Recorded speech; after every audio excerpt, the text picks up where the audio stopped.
Well, good Wednesday, everybody. Hello and welcome in. This is Longshore and McKnight, presented by Bud Light. Easy to drink, easy to enjoy in association with our friends at Yellowhammer News. We are glad to be here again today. And I'm John Longshore. He's Barry McKnight. And man, we are ready to go on a Wednesday. It is the middle of the week. Traditionally, stop thinking about last week. If you've still kind of caught in the afterglow of the big win over Louisiana Monroe, or you're still thinking back and saying, man, we looked good against Mercer. Yep. Guys, turn the page. Turn the page. You know, Barry, This is the day. That you mentioned Mercer. I guess I'm trying to find the logic behind it, but I guess that impressive blowout win really impressed the college football playoff committee because Alabama made a little move last night in the reveal of the latest bracket. The way it looks is that, and there's winners and there's losers, just like always. Alabama moves up to number 7 in the rankings. Number 7. Wow. Right behind Oregon at 1, Ohio State at 2, Texas at 3, Penn State at 4, Indiana 5, Notre Dame 6, then Alabama 7. Alabama moves up despite playing Mercer. Correct. And winning that one easily. And they jump over a Miami team that was idle, had a bye last week, I believe. Yep. Miami is 8. Ole Miss is 9. Georgia 10, Tennessee 11, and Boise State 12. Those would be the 12 teams right there. Alabama got a pretty good size bump, right? 2 spots. Yeah. I beat Mercer, I'm telling you. That'll get their attention. That'll get their attention. But again, the college football playoff top 12, that's just rankings. The seeding is different because obviously you may be a lower ranked team, but you may win your conference. The projected seeding has Alabama at number 9. If everything goes, according to what anybody's trying to figure out. Number 9 seed. Now, so here would be obviously the first round buys for the conference champions. Boise State would get a bye. Boise State jumped over BYU in the college football rankings. That means the Broncos are the provisional number 4 seed in the playoff. If BYU wins the league, they're seated below Boise State, which would win their league. So Boise State in this projection with these seedings, the first round buys would be Oregon, Texas, Miami, and Boise State would get to sit back with their feet up. Now, it's going to look different when that final bracket comes out. And I got a couple of reasons or examples of how I think it is going to look different. And here's what it looks like for the SEC. Again, in the projected first round matchups, there are 3 SEC teams that are going to be freezing their tuchus off. Get this, first round matchups would be in Columbus, Ohio, number 12 BYU versus number 5 Ohio State. Number 11 Georgia at number 6 Penn State. Oh, okay. I don't remember many of those matchups, if ever. I don't know if Georgia and Penn State, if they played, I don't recall. I don't recall a game between the two of those two teams. Number 10, Ole Miss would be in Bloomington, Indiana, to take on the number 7 seed Indiana Hoosiers. Okay. So that's 3 Big Ten teams hosting. Number 9, Alabama, would be in South Bend to take on number 8, Notre Dame. 20th, 21st of December. In about 25-degree weather, winds blowing off Lake Michigan. Beautiful. Beautiful. Yeah. You know, and it's like I've said forever. And if that played out that way, you'd hear all these talking heads. Oh, well, you know, Georgia and Alabama and Ole Miss have got to go play in cold weather, and they're not used to it. You know what? Neither is Notre Dame. I mean, it's not like they sit outside all day. They're out there for isn't this great? the other teams. I've talked about it in the NFL. Teams that go to Green Bay, oh, boy, Tampa Bay's not going to have a chance. It's 20 degrees. You think Green Bay sits out in the cold all day? Boy, isn't this great? No, you're right. They're dressed the same way. I got to tell you, for me, I mean, I love college football. I love watching it. I love observing the competition. I think the spectacle is wonderful. I would go to, I mean, you know, count me in for North Texas versus Texas San Antonio. Count me in for any of those games, except when it's late and when it's cold. If it's cold, that's a deal breaker for me. I can't handle it. I remember one time my older sister Melanie and I went to the NAIA National Championship game in Burlington, North Carolina, which is where we lived at the time. And we watched where the Coke factory's from. Yes. The textile mill. The Elon College Christians, which they shouldn't, and now the Elon University, shouldn't they be the Elon Musks? Wouldn't that be cool? They took on like Northeast Oklahoma A&M, and it was 20 degrees, and Melanie and I sat there and watched it. I was so miserable. Get it? I ain't watching it. I am not doing that. I just 2 cold games I've ever been to, Barry, was the first ever SEC championship game at Legion Field, Alabama and Florida in 1992. It was extremely cold. And then I went to a blue-gray game on Christmas morning when I was in college as well. It had to be in the 20s. It was horrible. It was so cold. I don't think I made it to halftime. As long you know the blue plus 3.5 ended up covering comfortably. So John left. Yeah. So here's the way I look at it, Barry. This is a big tease. This whole thing's a big tease until that final bracket is released. Yeah, does it look great with Alabama and Notre Dame together in a bracket? You better believe it does. It'd look even better if they were flipped and Alabama was on the bottom and Notre Dame was on the top, indicating the Crimson Tide would have the home game. But they're not going to play the way I see it, Barry, because if Alabama wins out, they're going to be they're getting a bye. They'll be in the quarterfinals as the SEC champ.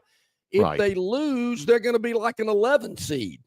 And I'm not sure Notre Dame's going to lose again. Yeah, I know they got an undefeated Army this week, but I still like Notre Dame's chances. They don't go to a conference championship game. So I just don't realistically see Alabama and Notre Dame matching up, even though I would love to see that. As far as Boise State and BYU, you're going to have to help me here. What conferences are those two teams in?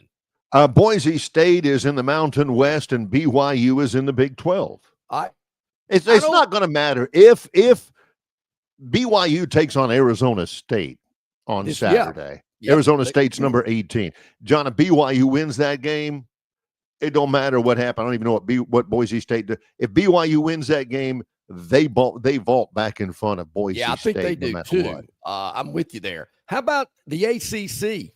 Not very well represented in the top 12, Miami being the only team that got knocked down a peg on a bye week. What about SMU? I mean, they're the second team out. The ACC not represented very well at this point. I don't see it getting much better for the ACC, quite frankly. And then I wonder about Indiana. If they get beat bad, they've been the darling team so far this year. But if they get beat badly in the Columbus on Saturday, where do they go? How far do they fall? And does somebody else in the Big Ten maybe kind of start inching their way up? Does Penn State's in there right now. We've got Ohio State in there right now. But what happens to Indiana if they get beat badly? It's like people are itching to get Indiana out of there. And I got to tell you, Barry, Boise State having a bye? Are you kidding me? I don't care if they've got a Heisman finalist and they're winning whatever league they're in. Boise getting come on. See, all this crap that John brings about, hey, I'm sure that they do their due diligence and all this kind of stuff, and I'm sure, they'll do the right thing and all that. You hear what he's saying so far? What conference are they in? Yeah. Hey, what happens to Indiana if they lose? You know, this is a twofold thing. This is the undercurrent. If anybody out there needs subtitles for John, this is what he's saying. Underneath it should, when he says, what'll they do with Indiana if they lose? They're 10-0 right now. Underneath the subtitle says, I mean, come on, they're Indiana. I mean, same thing. Boise State ahead of BYU. Now, this is tough for John because nothing sticks in his craw more than BYU winning the national championship in 1984. They're still BYU, but underneath, John's saying, I mean, come on, they're Boise State. You know, that's the undercurrent of both of those. What happens to Indiana? Boise State. Who cares? That's why he ain't going to be in the college football playoff committee ever, because I've got a solution. He's got kind of. I've got a solution. Come on, and I'm guys, trying really. not to come across too snobby about it. Too pompous about it. I'm trying to ease into Good this. luck with that.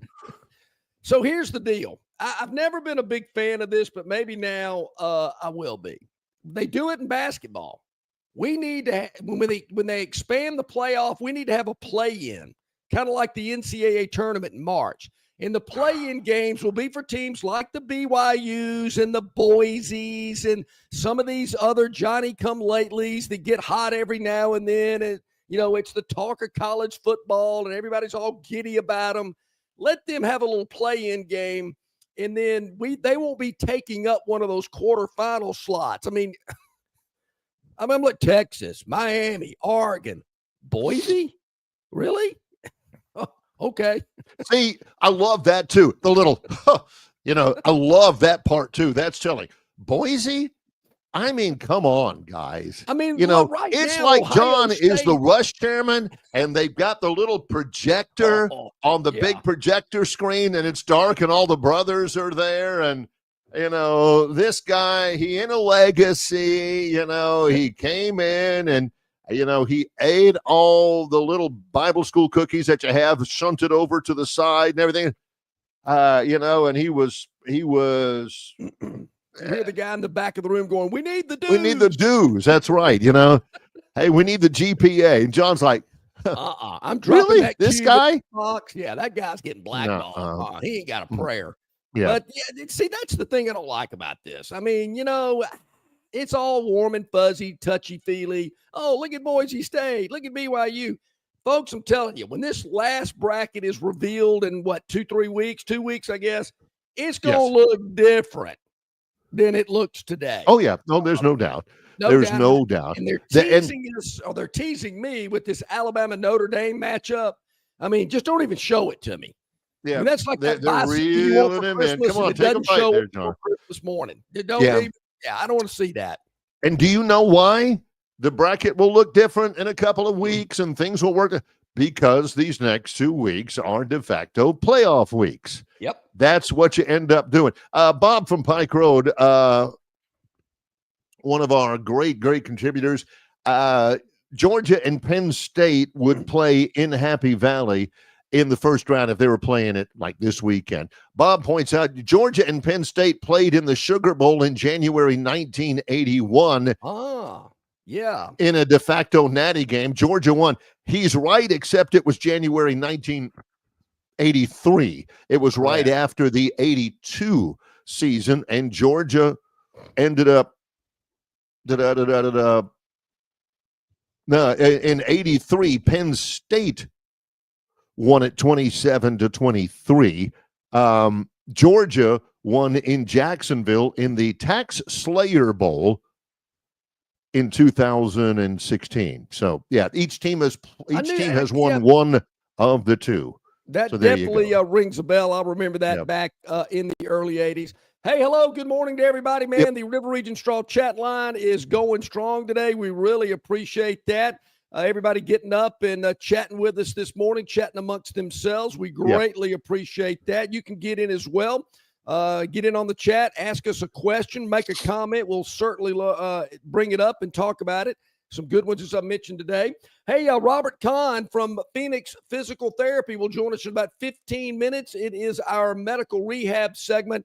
with Robert. And basketball season is underway. We're going to talk some basketball injuries today with Robert. Later today, we'll be welcoming in our friend Jack Shields from Crimson and Cream, covering Oklahoma athletics. Of course, the Sooners welcome in the Crimson Tide Saturday night in Norman, and Jack, who's been a guest on the program before, will join us to give us a preview about that. Got a lot on the topic wheel today, but I think the college football playoff bracket that was revealed last night is going to be a topic that we'll certainly discuss all day. And Bear, I'm still trying to figure out if Missouri loses their next two games, if they don't win one of the next two, but Alabama wins out, what happens to the Tide? Because I'm told Missouri's got to win at least one of them for Alabama to get into the SEC championship game, and I still can't get an answer to what will happen if Missouri does not win one of their next two.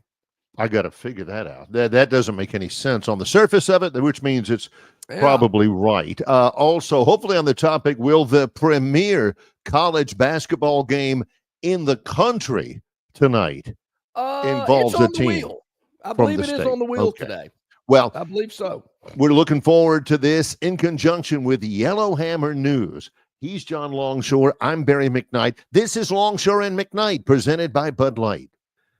Shopping for a budget-friendly, reliable used car, or maybe a stunning new Chrysler, Dodge, Jeep, or Ram? Well, in Prattville, it's always a process that starts with the team of professionals from Stiver CDJR.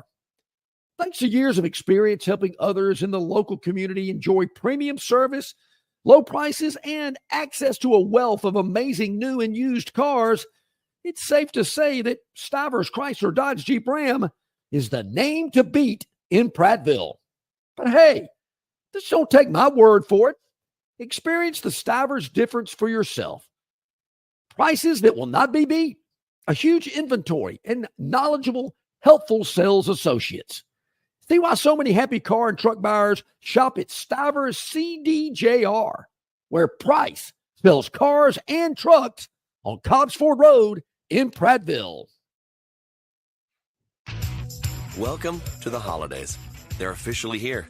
Time for tradition, family gatherings, meals, and the annual scramble of searching for those last-minute gifts. Speaking of gifts, this season Budweiser's got your back. Head to the store right now and look for our Thanksgiving week specials. Why go all over town looking for that perfect gift when Budweiser takes care of everyone in one convenient ice-cold package?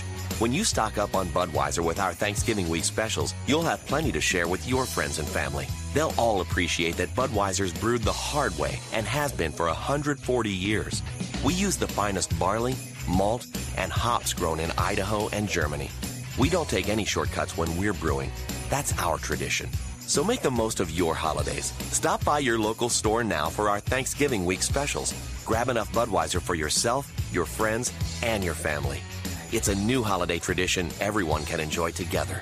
Enjoy responsibly. Anheuser-Busch Budweiser Beer, St. Louis, Missouri.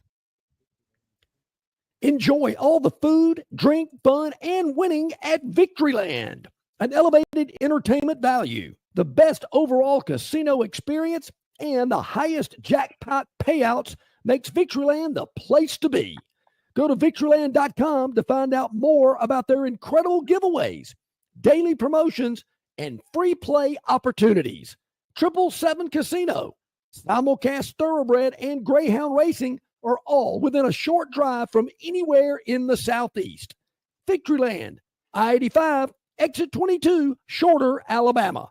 At Victoryland, you can be a winner too. Dixie Electric Plumbing and Air has teamed up for the 4th year with the Food Bank of East Alabama and Montgomery Area Food Bank in an effort to reduce the high percentage of food insecurity within the Montgomery and Auburn communities. For every new Dixie Cares Plan membership that is purchased, Dixie will be donating 7 meals to partnered food banks. Last year alone, Dixie donated 13,356 meals. Our goal for 2024 is 15,000. Thank you for choosing Dixie and for helping us make a difference within our community. Alrighty, welcome back in, everybody. About 19 minutes past the hour on this Wednesday. Longshore and McKnight, presented by Bud Light. Easy to drink, easy to enjoy. Hey, don't forget, the big blowout sale is going on at Marguerite's Exquisite Jewelry, the big pre-Thanksgiving blowout event. Every item in the store, crazy, wacky blowout priced. and it goes on throughout the month of November. Layaway for Christmas as well. Incredible deals. I mean, every diamond in the store is on sale, 60% off. You can't beat it at Marguerite's Exquisite Jewelry, 8163 Vaughn Road in Peppertree. Mary Ann's going to join us later today to tell us even more about the pre-Thanksgiving sale. Hey, our buddy Stewart says Riley Leonard is from Fairhope. It's not like he grew up playing on the frozen tundra. Yeah, and I get it. I hear what you're saying. It's still cold. I ain't doing it. It's cold. We got a couple of things here that I'm trying to get some clarification on. John Dent says Barry's got his blowtorch out this AM. Better wordsmith your comments carefully and thoroughly. What did I say? Yeah, what did he say? You're going to have to clarify that. Was I controversial or something? I don't know. I pick up on something like that. I did not. Jason. Jason. Yeah, you're right. I'll admit it. Yep, guilty. Yeah. He says Jason Jones says John just wants helmet games in his playoff, but in John's in that world, then Notre Dame wouldn't be in there because they lose a playoff game to NIU. That's a very good regular point. Season game to NIU. Well, which can be a de facto playoff game, and an NIU, a Northern Illinois team that is now what? But see, 6-5 or 5-5 this year. Is that kind of like the Vandy loss Alabama took? You know, got to throw that one in there too. But you know, it'd be a lot better for Alabama if they hadn't lost that one. That's for sure. You're right about that. Yeah, you ain't kidding. But that's kind of the history and the genesis behind a helmet team. You know, okay, they stubbed their toe against NIU, but you know, they're still Notre Dame.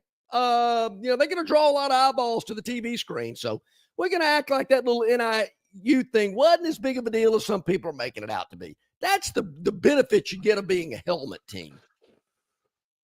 For years, it was always, see, Barry, this would give more people a chance. Yeah. Don't you want more people to have an opportunity? Isn't America the land of opportunity, Barry? We want more people to join in the fun. It can't just be dreary old Alabama and dreary old Notre Dame and everything. But when it comes down to it, and when he kind of gets a little bit of what he wants, it's like, some of these teams, I mean, for real. I mean, really. You know, are they going to subject me to coming this? 5 miles away? Yeah. Now, Robbie's up. Robbie from Greenville's up. He says Alabama's combined record of opponents are a combined 45-25, while Ole Miss is 38-32, and Georgia is 45-25. Tennessee's opponent's record is 29-41. That's why Alabama is ranked higher with the 8-2 SEC teams. Two things about it. I agree. I hope that wasn't a bone of contention with anybody. And number two, John, do you have any doubt at all that Robbie got his paper, got his pen, and he went through everybody's schedule and added everybody's opponent records up to come up with that his own self? Robbie, thank you so much for the work. Kirk even thanks you as well on the chat line. He sees the work you've done there, Robbie. We see it too. Thank you for that information. I will say this, Barry, going back to the bracket that was released last night that I don't believe will end up being anywhere close to the final bracket. I will say this, of the first round games. Yep. There are 4 first round games. One of those games is on a Friday night. Primetime Friday night. Yep. And then the next 3, I believe, go 11, 2:30, and 6:30 on Saturday, the 21st. Just off the top of your head, guessing around for funsies, what game do you think would be the Friday night game, and what game do you think would be the Saturday night primetime game? The Friday night game, I believe, would be – I'll play into this John stuff. John loves this kind of stuff. I think it would be Ole Miss, Indiana. Ding, ding, ding, ding, ding. Hey, Kiffin, you finally get your night game. Yeah. Been wanting a night game. There you have it. Yeah. And the primetime game, duh, Georgia Penn State. You kidding me? Happy Valley, the whiteout, 90,000 fans at Beaver Stadium. They might get the 2:30 game because I'm thinking Ohio State's getting that 11 o'clock game. They love playing games early in the Big Ten. But there is no doubt in my mind, unfortunately, I don't think it's going to play out this way. But Bama at Notre Dame in South Bend at night, temperatures even colder, wind brewing up a little bit more, maybe some snow flurries. Oh, are you kidding me? It's like a Hallmark movie. Be unbelievable. Oh, it'd be too good. And like most Hallmark movies, you have the same script, over and over again. Beautiful girl from the big city. Her car breaks down in this small little quaint town with lots of pine trees. And this very handsome guy comes over with his tow truck. He's got a golden lab in the front seat with him. He's had some heartache and everything. And there's not a place where she can get her car fixed. So she's got to spend the night in his couch at his house in front of a crackling fire. And sometimes there's a kooky friend that comes in. And this is, haven't we seen Alabama Notre Dame before? Was that last matchup? Was that scintillating rock'em sock'em roller coaster of emotion, that 35-0 win in the, what was that, the Rose Bowl. It was Rose the Rose Bowl in yeah. Dallas. I think Notre Dame scored 14 in that game. That was a COVID game. Oh, it was 35. I think it was 35-0 when Alabama played Michigan State that year. Oh, anyway, that was terrible. That was a Jerry World as well. So, I'm kind of digging what we got going on here now. But he knows it's not going to be that way. It is not going to be that way. The final say-so will not be that way. And I will say this, Barry, I was a little surprised Bama made that big of a move. What does that tell you? Strength of schedule, top 25 wins. I did see kind of the index of how they do this. I mean, Georgia has 4 top 20 wins. Alabama has 4. Texas has 0. Tennessee has 1. So I think those are some numbers right there that are certainly in their family. Their strength of schedule is number 1. They've played 4 top 20 teams. Alabama's strength of schedule is 16. They've had 4 top 20 wins, as Georgia has 4 top 20 wins. It's just those losses. Alabama had a loss against the 10th and the 61st ranked team. Where 61st? Yeah, that Vandy. I'm surprised that Vandy loss has not hurt them more. Because after all, I mean, come on. It's Vandy. I see how the mind works there, but it's not going to end up being that way. Like, again, don't be all caught up in Boise State being projected to get a first-round bye. BYU takes care of business. Maybe Boise State stumbles. BYU's got a big one against Arizona State on Saturday, and they're back in as well. So, yep. So that's where we have it here with the latest college football playoff ranking. But as you mentioned, got to take care of business this week with Oklahoma in Norman. Bear, here it's senior day in Norman. I understand some of the injured players that had been out a lot of this season. A lot of them didn't play at Auburn earlier this year due to injury. We'll ask Jack Shields about this from Crimson and Cream. I understand a large amount of those players could be returning for this game against Alabama. How does that affect how this game might play out? Alabama, I don't know what the status is or anything, but will Keanu Coote be available for the Crimson Tide? If you're saying you're transferring, do you just leave right then and there? That's what I wonder. Keanu Coote on a Twitter post, Alabama tight end, says that he has outgrown his shoes with the Alabama program and will be entering his name in the transfer portal. Well, the transfer portal doesn't open up until the college football playoff final seedings are done. So, John says he's a graduate. So, hey, if you got your degree, same thing I felt about Jalen Hurts. If you got a degree, man, you can do whatever you want to. The world's your oyster. But I do wonder about the timing of the announcement right now. I do too. It's a distraction. It's even if he is going to be with the team for the rest of the year, which I hope he is. Why do you do it now? Unless he's extremely unhappy why would you do it now? Just go ahead and play out the string. I mean, certainly you don't want to half-ass it while you're playing. You want to give it your all. Yeah. But I do think the timing is very interesting on that because he's got a couple of weeks before he really's got to do it. All right, let's take a quick timeout. When we return, Robert Kahn from Phoenix Physical Therapy is going to join us here on this Wednesday. We need some info. Basketball season is underway, and there are a lot of basketball injuries. Robert's going to tell us about it when we return. Here's what I respect about Robert Kahn. You've told him, I mean, you and him have been friends for a long time. You told him, hey, Robert, we want you in with us at 7:30, right? I'm looking up 7:30:00. He's on time. Boop. He pops right in. Much respect. It's Longshore and McKnight, presented by Bud Light. Why Hands? At Hands Heating and Air, you get this area's highest ranked service provider with 24-hour repair service, no overtime charges, and their same-day service guarantee. Plus, instead of other companies' 30-day repair warranty, Hands gives you a 3-year repair warranty. Hands Heating and Air is here for you 24/7, 365. And service is not just something they do, it's their way of operating, for you in mind. All of Hands employees are trained to adhere to this standard. They work hard to ensure that this standard is maintained, and they are constantly looking for new ways to better serve you. Call Hands Heating and Air today at 508-5382. That's 508-5382, or find them on the web at 834hands.com. Some days you hit snooze, but not today. Today you have to go on a run to get burgers for the tailgate. You've got to haul something heavy, a cooler stocked with Bud Light.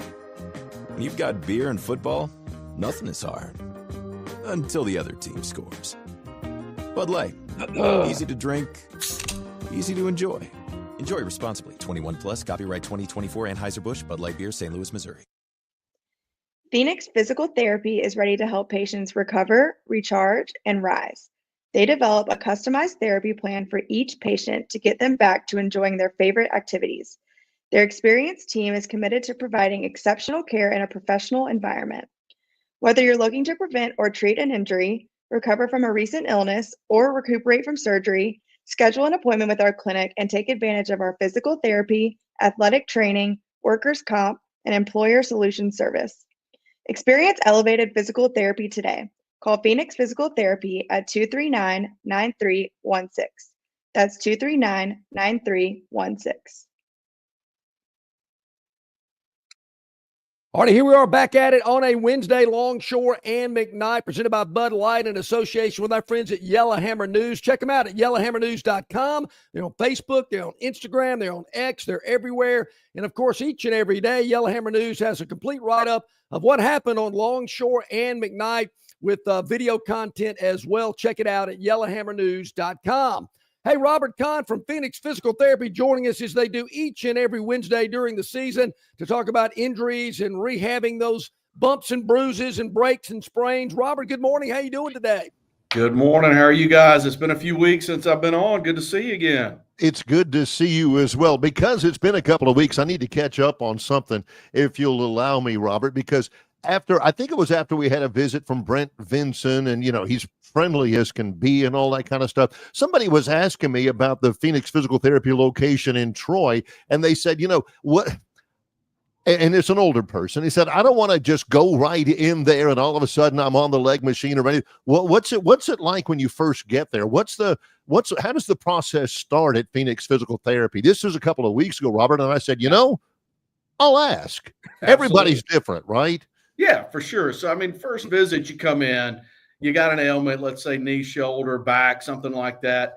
The first visit you come in, it's what we call an evaluation. We really take an overall view of what's going on with the patient.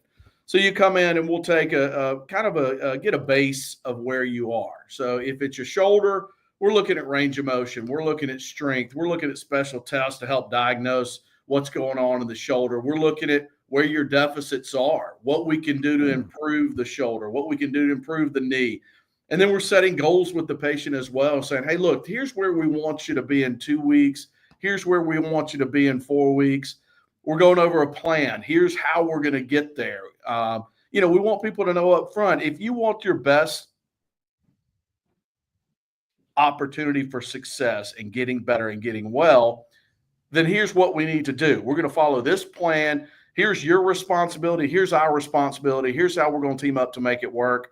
And just get everybody on the same page. We might do a little bit of treatment on the first day, but really the first day is really that evaluation period, setting a plan, setting some goals, and really going over with the patient how we're going to get them where they want to be. I think it's interesting, Robert, you mentioned it's a team effort, and there's no doubt about it. And I know what your team does and getting that process moving forward and setting those goals, reaching those goals.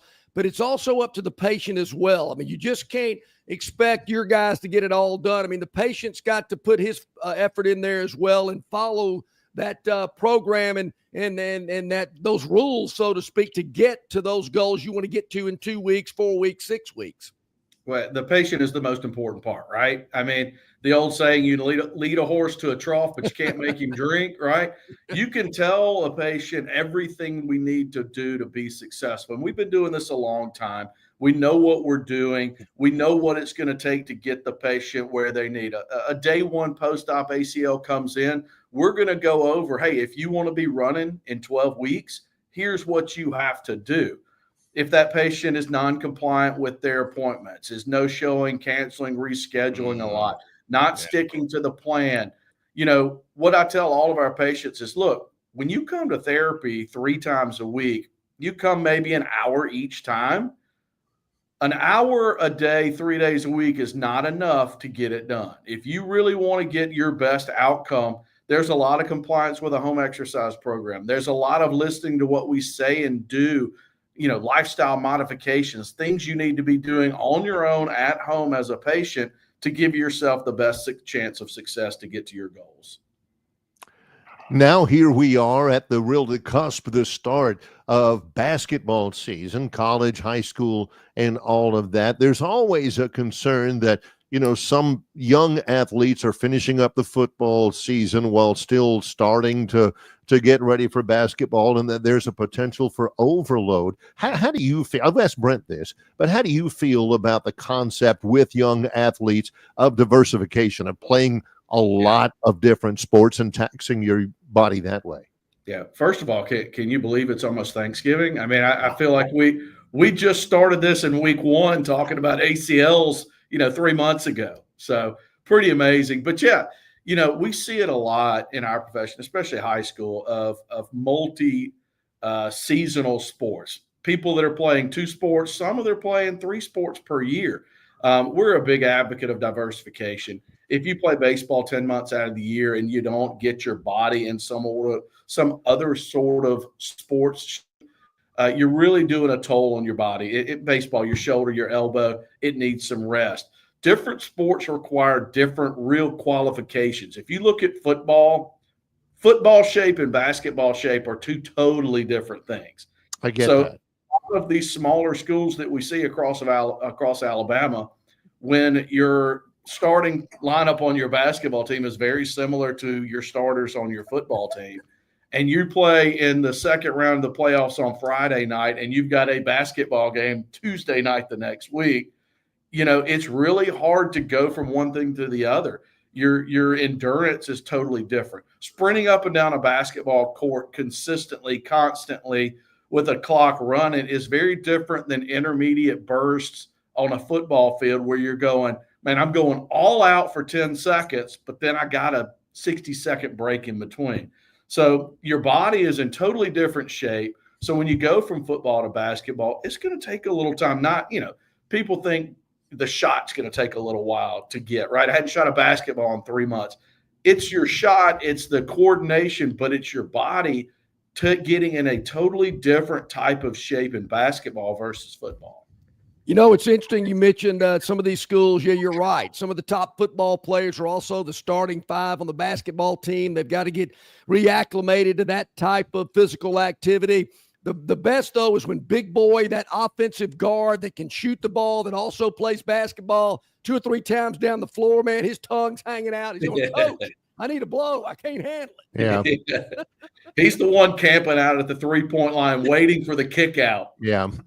You're talking about baseball. If you play just baseball all the time, you get overuse injuries for just throwing and throwing and throwing and throwing, repeating the motion. Kind of like John used to get carpal tunnel from shooting it so much. That type of thing happens. No kidding. Yeah. All right, so most common injuries there. I think it's a great point. Getting your body acclimated to the game of basketball. I guess that's one thing that you talked about, just physically being ready to go. But when it comes from an injury standpoint, is it just too easy to say sprained ankles are the biggest problem in basketball, or is it more to that than that? No, you're on it. I mean, really, when you think about basketball, you're thinking about lower extremity injury, right? So it can be the ankle to the knee to the hip. Ankle sprains are very, very, very common in basketball. The quick start, stop, the burst, the cutting, things like that.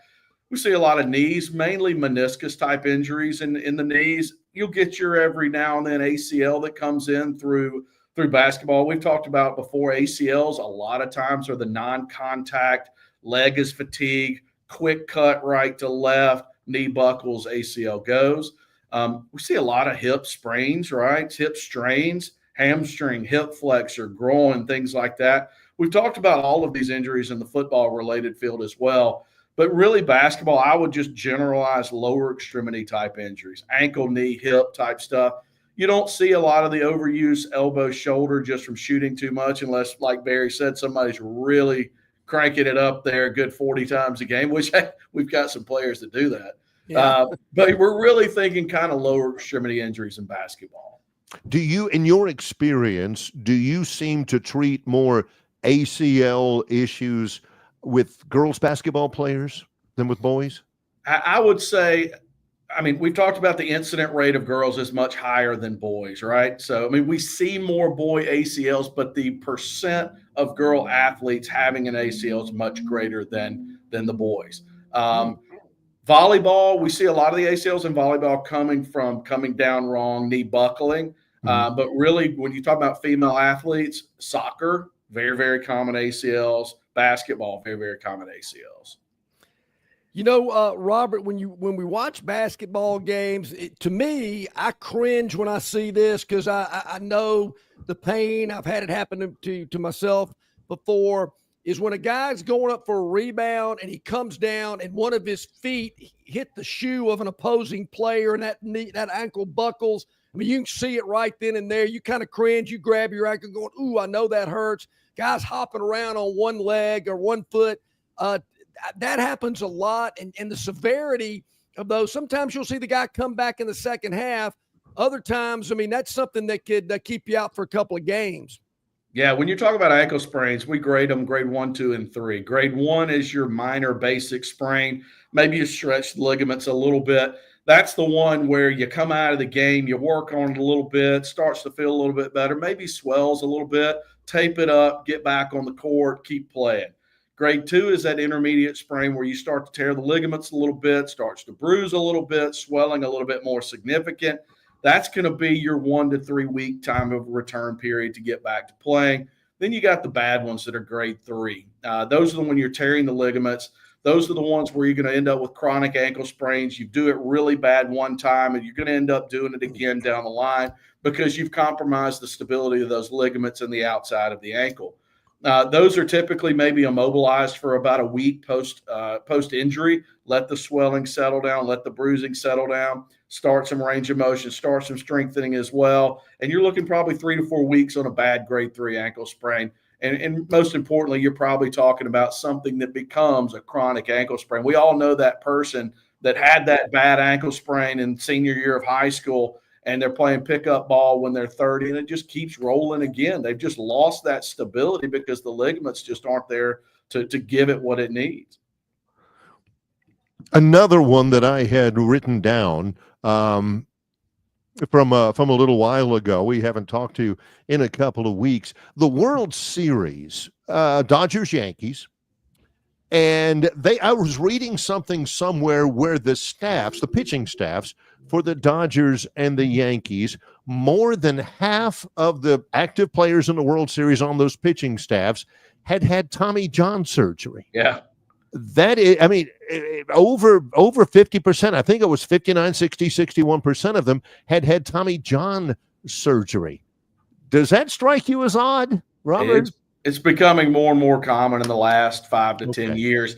The technology, Tommy John used to be potentially career ending, right? If not career ending, at least a year out, right? And it was the biggest deal. Oh, he'll never throw again. He'll never throw like he used to. Career's over.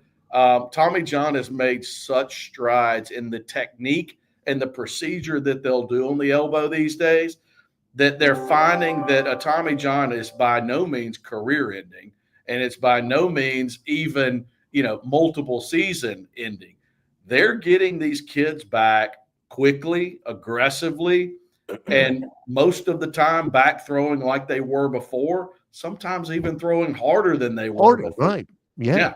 The technique has made so much progress in the last 10 to 20 years on Tommy John that if you've got a partial tear, if you've got a little bit of a tear, if you've got just some looseness in the elbow, a lot of times they'll go ahead and do it because they know that the stability of the elbow post-surgery is going to be good to go. They're going to be strong. They're going to be ready to go, and they're going to come back just as good as they were before. All right. My final question that I had written down, I'm catching up a lot on this.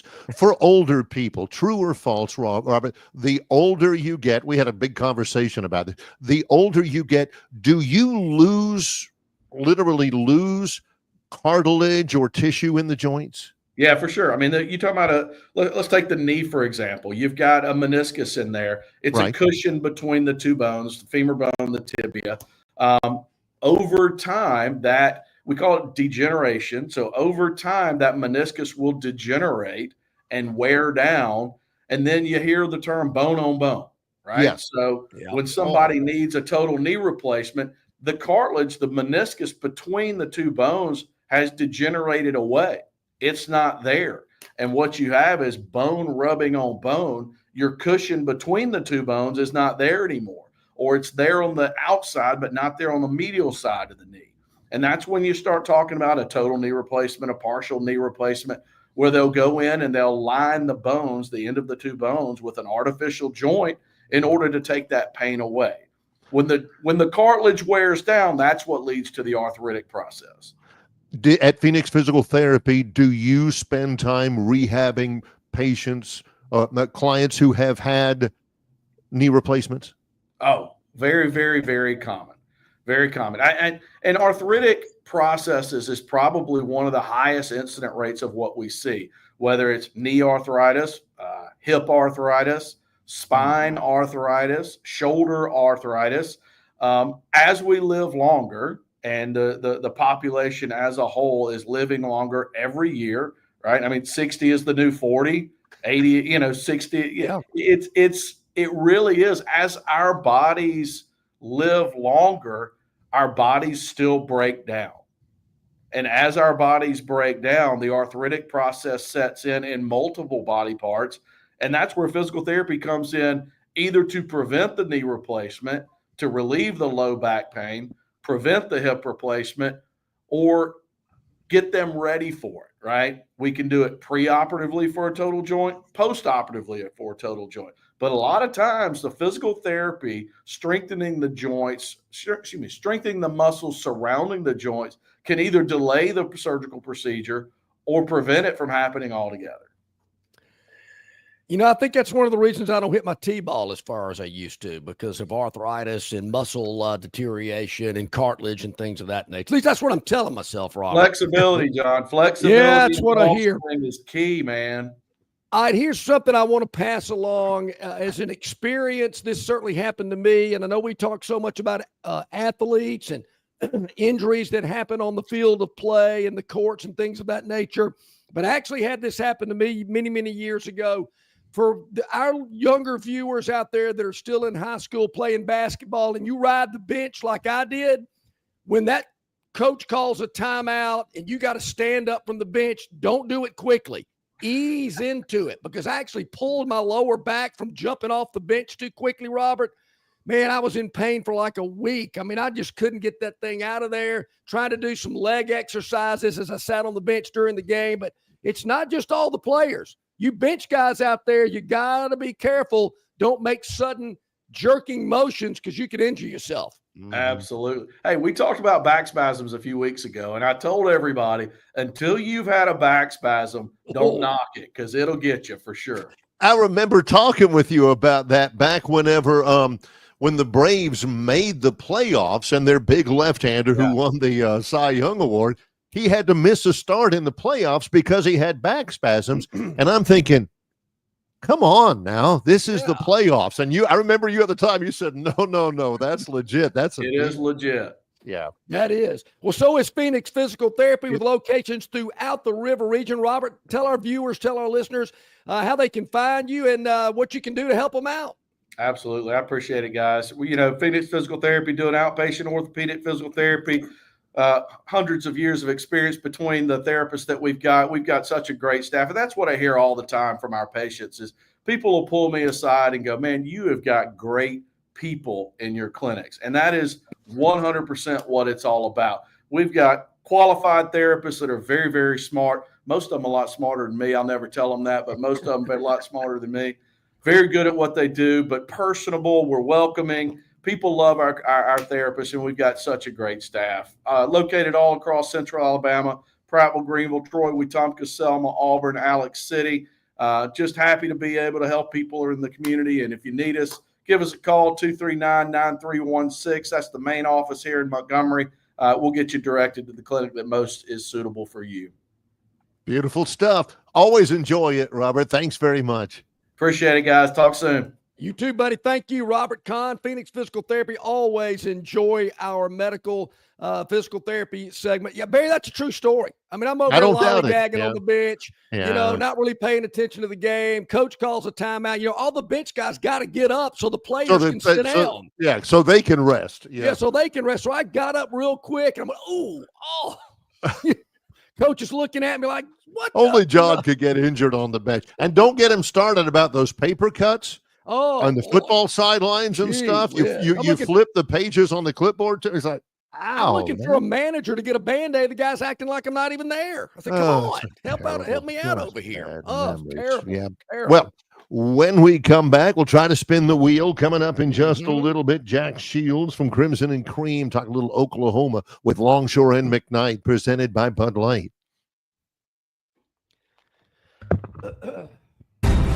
This is YHN News. Good morning. I'm Scott Chambers.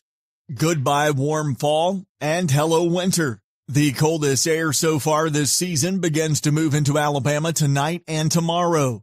Forecasters are calling for highs in the 40s and 50s with lows in the 30s. Some parts of North Alabama will struggle to climb out of the 40s for highs on Friday. The cold front comes as the Pacific Northwest is dealing with bombogenesis, or a bomb cyclone, which is expected to bring holiday travel to a standstill. A rare event has been confirmed in Alabama. According to the USGS, a 2.4 magnitude earthquake struck 3 miles below Walker County on Monday night. Residents in Walker and surrounding counties reported feeling the quake. I'm Scott Chambers. You are listening to YHN News. Located just 8 miles north of Alabama's state capital, Capitol Hill features 3 18-hole championship courses. With more than 1,500 acres of golf and nature, the pure magnitude of this facility is amazing and allows each course to be drastically different from the others. Capitol Hill also features an innovative 360-degree driving range, 400 yards in diameter. Known by avid golfers as one of the most beautiful and challenging stops on the trail, Campion Ridge in Greenville lies just 40 miles from Montgomery. It is well worth the ride for any golfer looking for 27 holes of jaw-dropping golf. The greens have been redesigned to accommodate the higher green speed associated with our installation of the latest generation of ultra-dwarf Bermuda grass. Both locations offer fully stocked pro shops with all the latest equipment and apparel. Great food and beverages in the clubhouse can be enjoyed both before and after your round. Get your group together and hit the trail. Go to rtjgolf.com. Local banking expertise. The newest innovations and technology, personal attention, genuine hospitality. It's all just part of the Riverbank and Trust difference. They invite you to experience it for yourself. Welcome to Banking Above and Beyond at Riverbank and Trust. Locations throughout the River region, locations throughout the state of Alabama. Riverbank and Trust. Shopping for a budget-friendly, reliable used car or a stunning new Chrysler, Dodge, Jeep, or Ram in Prattville is a process that should always start with your team of professionals on your side. Thanks to years of experience helping others in the local community enjoy premium service, low prices, and access to a wealth of amazing new and used cars, it is safe to say that Stivers Chrysler Dodge Jeep Ram is the name to beat in Prattville. But don't just take my word for it. Experience the Stivers difference for yourself. Prices that will not be beat, a huge inventory, and knowledgeable, helpful sales associates. See why so many happy car and truck buyers shop at Stivers CDJR, where Price sells cars and trucks. Cobbs Ford Road in Prattville.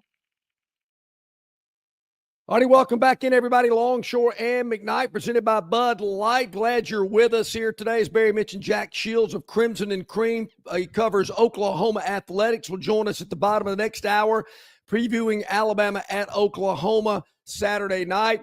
Barry, this is another example of why Dennis, my man Mitchell, is the Lifetime Achievement Award winner. He hits us with a question that I don't think anybody else would have asked us, but this guy just showing his vast knowledge of the world of college football. Yeah. 7:54, just a couple of minutes ago, Dennis says, John and Barry, he calls him Biff Piggy. His name is actually Biff Poggi. It's P-O-G-G-I, not P-I-G-G-Y, although if you've looked at him, you might think differently. Anyway, Biff Poggi has been let go as the head coach at the University of North Carolina at Charlotte. Tom Herman is gone at Florida Atlantic. Your thoughts? Biff Poggi was he has a certain zest for living. If you've ever watched a Charlotte game, and I know you haven't. I can't say I have. He's on the sidelines. He's wearing like the Belichick cut off gray T-shirt, gray sweatshirt. Yeah. But the collar is cut out. The sleeves are cut off. He weighs he got to go about 300, 320 anyway. Good boy. And that thing, I mean, he just looks like, he just stumbled in from working out or something like that. Who else besides Dennis would know who the head coach of Charlotte, the Charlotte 49ers? 49ers, yeah. Tom Herman gone at Florida Atlantic. John, was it that long ago when Tom Herman was the coach at Texas and LSU wanted him and they were and he was at the top, and now I think Florida Atlantic is 4-7 right now, and he is gone, and they owe him about $3 million. Yeah. Can I get a gig like that? They fire me and pay me $4 million. Jason Jones points this out: 4 college football teams with owl mascots. All 4 are searching for a new head coach now. Rice, Temple, Florida Atlantic, and Kennesaw State. There you go. There you Jason, go. Good job, good Jason. pull there today. Yeah. Matter of fact, speaking of Rice, just to give you a little hint, Rice has something to do with one of the topics on the Victoryland 777 topic wheel that we'll get to in just a moment. Yep. But Barry, what about this? I don't know if you heard this yesterday. I think Gern's got it queued up. Mike Elko, the head coach of Texas A&M, he's bringing his Aggies into Auburn Saturday night for a game at Jordan-Hare. He made a comment that when I heard it, I went, what did he just say? Did I hear what I think I heard? Yeah. Gern's going to play it. You be the judge. What do you think here? There's already so much talk about November 30th. It was announced as a night game today. How do you deal with that with your guys and saying, hey, we still have something ahead of us at Auburn, or is that even a big issue with your team? I don't think it's an issue. I think when you're in the situation we're in, it's easy to focus on the task at hand. I think, those big games earlier in the year, maybe you look ahead. If we didn't have at stake what's at stake, maybe you would worry about it. I think our focus is single-handedly on on Auburn right now, and locked in on what we got to get done. Wow. Oh, yeah. They got Texas next week. And, if they take care of business at Auburn, the Texas game is huge. They haven't played forever. Hey, are you guys focused on Auburn, or you got some focus on Texas? He says, no. Our focus is, this game this week and everything. Our focus is certainly on Texas. I mean Auburn. Yeah. I hope Coach Freeze has that video in the locker room before the Tigers run out of the tunnel Saturday night. No respect at all. When I heard that, I went, what? I had to hit the replay button. Did I think did he just say what I think he said? Well, we do that sometimes. I catch that every once in a while whenever, like when in years past when Auburn late in the year, they had Mississippi State late or something like that, Missouri or something. And you would hear Harsin or you would hear Gus, and they would, hey, how much of your focus is on this game right now? How much of it is on the Iron Bowl? Oh, we're not thinking about the Iron Bowl at all. We are certainly, all of our focus is how we're going to beat the Mississippi State Bulldogs. And John's in the background. He's throwing popcorn at the computers. Yeah, come on. Who are you trying to fool? You're focused on Mississippi State. We all know what the real focus is. You don't have to tell us, Gus. We know. So, yeah, we've dealt with that before. We just never had a coach just. And that point spread, very interesting. A&M only laying 2.5 on the road. Last I checked, I'll need to get an update, see if that line's moved any since we last spoke about it. But seems a little narrow to me for A&M. Maybe we'll talk more about that Friday morning. Who knows? But with A&M and their head coach maybe not as focused on maybe Auburn, their next opponent, as they should be. I don't know. Peyton Thorne coming off a pretty good game last week in a game that I wasn't real sure he was going to play. Much less at all. Well, that Texas game for Texas A&M, they haven't played in forever. It could be, for the regular season SEC championship or something. Believe me, takes a little bit of luster off that game if you don't take care of business on the Plains on Saturday. Definitely could. And, you heard Brian Matthews yesterday talk about playing at Auburn at night. Jordan, their first conference night game for Auburn is Saturday night. Hadn't played a conference night game all year. This will be the first one. You hadn't heard Freeze gripe about it. You sure as heck have heard Kiffin. Yep, that number's still 2.5. Looking at it right now, all across the board, Alabama is at 13.5. That's dropped a little bit. It's the loss of Keanu Coote. Duh. It could be, or maybe Oklahoma's got some injured players coming back. Maybe that's what adjusted that line just a little bit. All right, I know Chris the Bammer is probably screaming. We're over an hour into the program. We have yet to spin the Victoryland 777 topic wheel. Hey, of course, free play going on throughout the day today at Victoryland, so take advantage of that free play opportunities all day long. So check it out at Victoryland.com. They've got a complete schedule of when those free play hours begin, and you can be a part of it at Victoryland, exit 22 off I-85 in Shorter, Alabama. You can be a winner, too, at Victoryland. All right, I see the wheel is loaded up, ready to go. Multiple colors are on the wheel. 1, 2, 3. No, we got 5 today. Got 5. All right. All right, here we go. The wheel.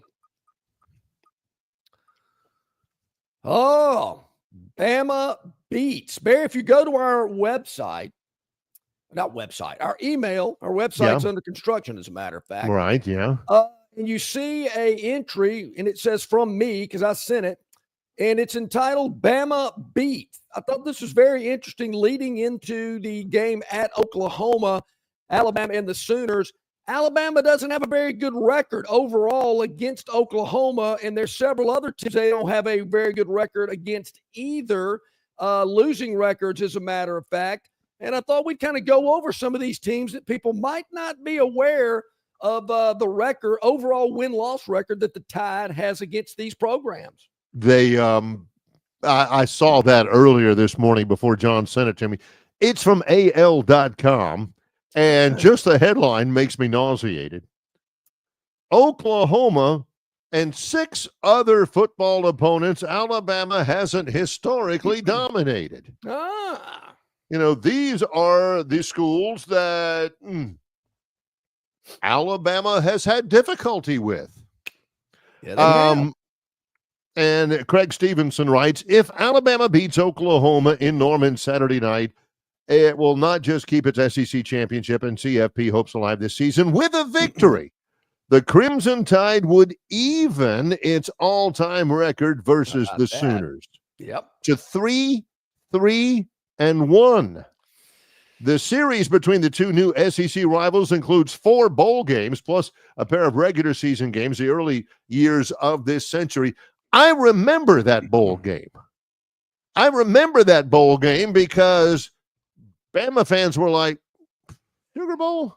Yeah, Barry, Really? as a matter of fact, I Oklahoma? thought I had forwarded that to our email address as well. Somebody sent me the video of that Alabama-Oklahoma game in the Sugar Bowl. I forgot what year it was, but it was a year Bama didn't make the playoff or didn't play for a national title. So to say that their fan base was a little less than enthusiastic about it might have been an understatement, except for this one female.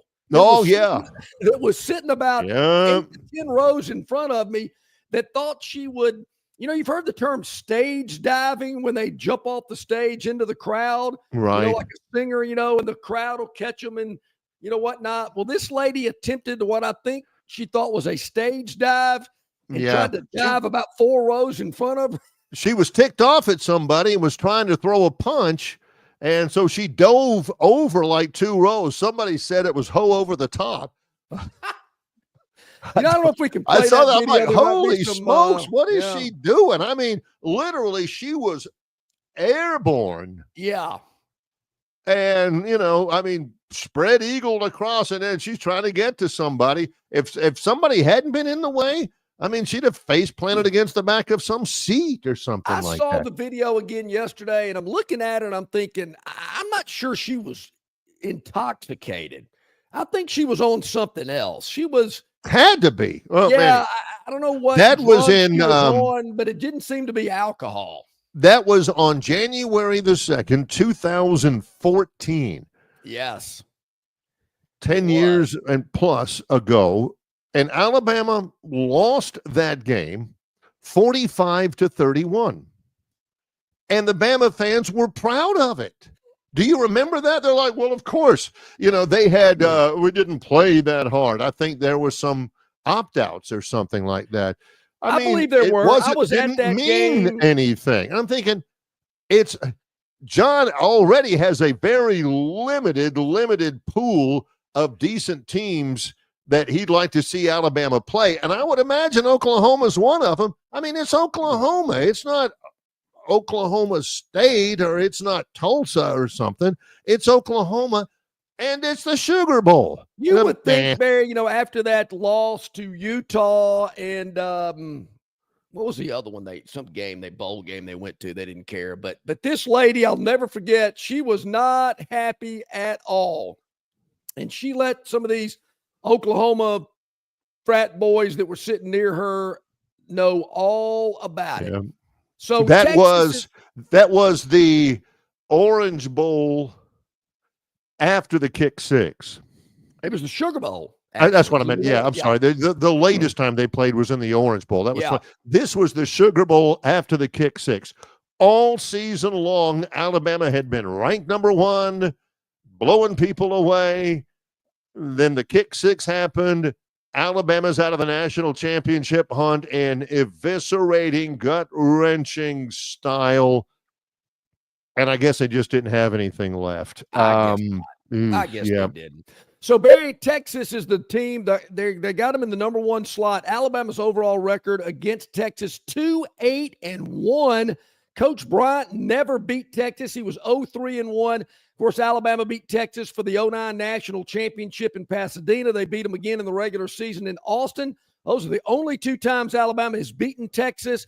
And there's a little talk going on. Maybe those 2 teams will meet up in Atlanta for the SEC championship game. We will see.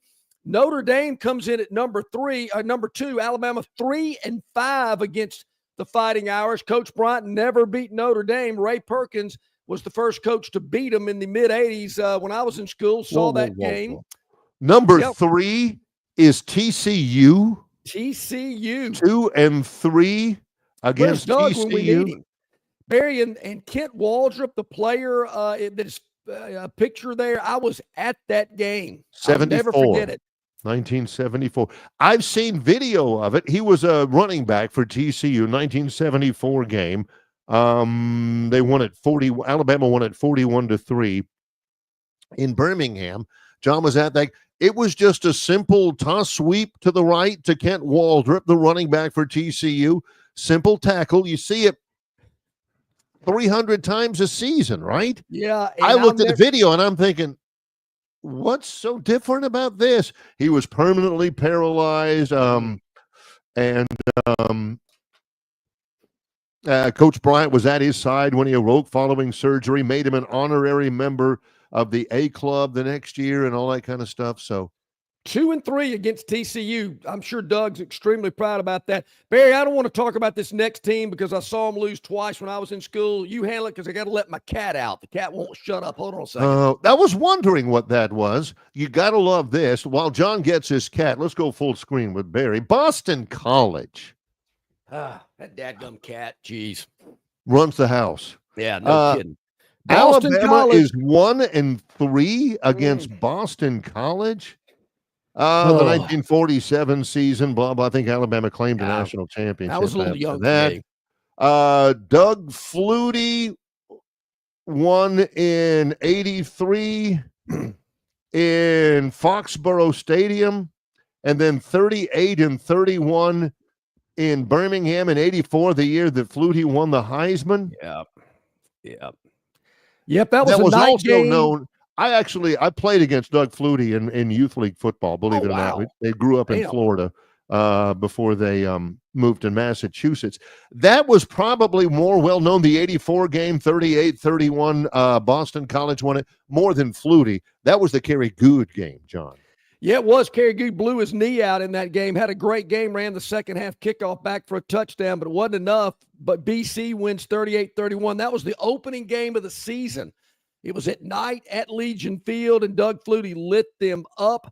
And then, of course, the next year they played up in Chestnut Hill, and it was freezing cold. They actually had a power outage during that game, during the television broadcast. I believe it was an ice storm. Now, of course, I've been a little on Greg Burns' case lately, particularly about where the media sits in basketball. Greg, don't let me get on your case again. Do not drop the Boston College series that is scheduled for about 8 years from now.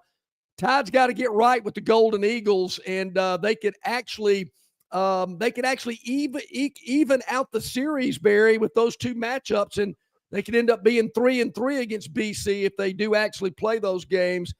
In about 8 to 10 years, I believe, is when they are scheduled. So the last 2, UCLA, it's one of my favorite memories was the UCLA game, the Rose Bowl, to open the 2000 season. Yep. Was it Freddie Millens who scored the first touchdown? Ran a punt back. I'll never forget it. Freddie Millens runs a punt back. I was at the game. The guy next to me said, "Here we go." Boom. Number 3 preseason ranked in the country. And it went spiraling downhill from there. Yep, 35-24. Not only did UCLA win it, their fans were chanting overrated in the fourth quarter. That was a team that was preseason number 3, did you say? Yes. Ended up 3-8 that year. Yep, I was on the field at the end of that game, and 100,000 people chanting overrated is extremely loud. I'll never forget it. I believe the next week, Barry, they came home and lost to Southern Miss in Birmingham. Oh, next that was the week. one where Snake was just about to drop a 4-letter bomb up in the radio booth. I listened to that game. So I mentioned Rice. Yes. Talked about Rice earlier. Rice is on this list. Trivia question. What's the only opponent Alabama has played more than once that it has never beaten? They are the old Rice Institute Owls. Yep. 0-3. Rice got it right. Of course, that's the one, the famous Tommy Lewis game where he cheap shot at Dickie Magle going down the sidelines for a touchdown. Lewis came off the bench and blindsided him, and everybody holds him up like he was too full of Alabama. It was a cheap shot. I think he's in the Bryant Museum. You kidding me? Heck yeah. Anyway, Rice got it right. Played him 3 times in the 50s. I want to think Ears was part of it. Ears Whitworth was there. And then they say, we're done. We're done. We're out. You know, we've made our point. So the genesis of this, I've used Genesis twice today. Maybe I must have Very heard nice. them. Very nice. Is Bama has a losing record against Oklahoma. I remember they had a home and home back in Franchione's last year, Shula's first season, lost both of those games. Franchione actually attempted an onside kick to open the game in Norman, but they only got a field goal out of it. So, yeah, Bama kind of owes Oklahoma a little bit. Be interesting to see how that plays out on Saturday night. There you go. Well, that's a long Bama beat piece of the pie on the wheel. We'll have some more in just a little bit. In a conjunction with Yellowhammer News, he's John Longshore. I'm Barry McKnight. This is Longshore and McKnight, presented by Bud Light. Phoenix Physical Therapy is ready to help patients recover, recharge, and rise. They develop a customized therapy plan for each patient to get them back to enjoying their favorite activities. Their experienced team is committed to providing exceptional care in a professional environment. Whether you're looking to prevent or treat an injury, recover from a recent illness, or recuperate from surgery, schedule an appointment with the clinic and take advantage of their physical therapy, athletic training, workers' comp, and employer solution services. Experience elevated physical therapy care today. Call Phoenix Physical Therapy at 239-9316. That's 239-9316. Hey, this is Barry McKnight from Longshore and McKnight, telling you about our friends at River Region Straw. You're not buying sticks or stems and pine cones. You're buying premium long needle pine straw from River Region Straw. Kenny and his staff have access to the best pine straw in the River Region, full of color, that'll last all season long. They've got locations in Montgomery, Prattville, and Auburn, and no order is too big or too small. From a few bales to an 18-wheeler trailer load, River Region Straw also has seasoned firewood for the cold days and nights ahead. Pickup is available, and your order can be delivered if you like. They can even spread your pine straw if that's what you want to have happen, for sure. Call or text Kenny today, 669-5959. That's 669-5959 for all of your pine straw and firewood needs at River Region Straw. Blowout at Marguerite's is on. Doorbusters. We got lab-grown 5-carat diamond bracelets, $16.50. Half-carat diamond stud earrings, lab-grown, $99. 1-carat diamonds, $4.99 in a 14-carat mounting. You got to be kidding me. Every single item in the store has a crazy whack-out price, and our inventory is better than ever. We're ready for Christmas, and you can lay away to Christmas Eve. Don't miss the blowout at Marguerite's. The early bird catches a diamond. Dixie Electric Plumbing and Air has teamed up for the 4th year with the Food Bank of East Alabama and Montgomery Area Food Bank in an effort to reduce the high percentage of food insecurity within the Montgomery and Auburn communities. For every new Dixie Cares Plan membership that is purchased, Dixie will be donating 7 meals to partnered food banks. Last year alone, Dixie donated 13,356 meals. Our goal for 2024 is 15,000. Thank you for choosing Dixie and for helping us make a difference within our community. Okay, back at it here on a Wednesday, about 18 minutes past the hour. What do you say we spin the wheel yet again? Yeah, that was a lengthy breakdown on that last one. Yeah. We got? Round and round it goes. I don't believe it. CM. Barry, tonight is the CM Newton Classic. Of course, the former Alabama basketball coach went on to coach at Kentucky. I believe he was the athletic director as well. Yep. And they're named the game tonight is named in his honor, the CM Newton Classic, Alabama versus Illinois in Birmingham. It is the premium college basketball game of the night. It's on the SEC network. Number 25, Illinois, at number 8, Alabama. It's at 8 o'clock from Birmingham, and this will be a test. Alabama got tested against Purdue, who, by the way, lost last night to Marquette. Didn't finish the Purdue game especially well, to say the least. This is going to be another type of challenge like that. Like Purdue, Illinois, big defensively, physical defensively. So there's now, if I got to go to Peacock tonight, or if I got to go to Amazon Prime, how do I watch this game? It's that SEC Network. Last week was a little bit too much for me to handle. Yep, SEC Network tonight. All right, so you get a chance to check it out there. It'll be a full house, or at least it should be a full house. Crimson Tide. Again, this is one of those games, and they have a lot of them this year where it's going to be a marquee thing. I love the fact that Oates has not been shy about scheduling. Not. Yeah, the CM Newton Classic, SEC Network tonight, 8 o'clock, and then they go to Vegas. Yes, and I believe next Tuesday. The players can get paid in this game. If I'm not mistaken, when this game was announced, the way it's set up, or whoever the sponsor is, the players of the teams that are participating are going to be able to be paid. It's called the Players Era Festival. So I don't know that that's the truth, but it sure seems like it's the truth. Yeah. They take on Houston next Tuesday. I know we'll talk about this a little bit more. Houston is all that. Auburn played Houston and beat them. Alabama plays Houston in Vegas. Troy plays Houston in a couple of weeks down in Houston. Oh, wow. That's next Tuesday. Then next Wednesday, it's Rutgers, and then a to-be-determined opponent a week from Saturday down in Houston. And then you've got the SEC ACC Challenge, Alabama versus North Carolina in Chapel Hill, December the 4th. I got some buddies that are going to that game. They're trying to make both of them, but I don't think the timing's going to work for Auburn, Duke, Alabama, and North Carolina. But several people I know are heading up there to that game. That should be a good one.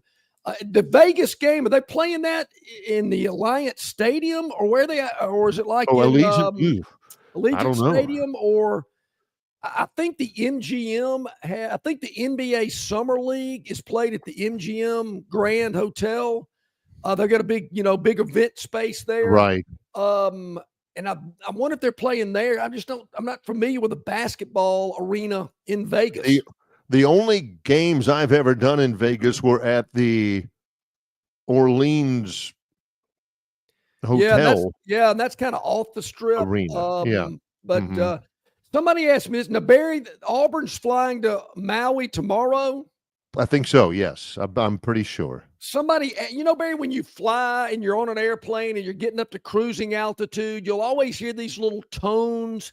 I think it's the pilot maybe signaling to the flight crew, you can take your seatbelt off or whatever. But it's always these, ding, ding, ding, ding, something like that you'll hear in the as the plane is ascending to cruising altitude. Right. Someone asked, are they not going to do that on the flight to Maui because those two players might think it's the ring bell and they might start a fight? Geez, goodness gracious. I'm seeing this. That was on my River Region Straw VIP text hotline, by the way. Yep. Good stuff. The Players Era Festival is Thanksgiving week in Vegas. And they have everything on this release except where the venue is. But it's going to feature Creighton, Notre Dame, Oregon, Rutgers, San Diego State, Texas A&M. It will, let's see, Rutgers and Notre Dame, Creighton and Oregon. It will feature live events, NIL opportunities to surrounding the festival, all scholarship student athletes who participate in Players Era events. And there's going to be a lot of stuff around the basketball game.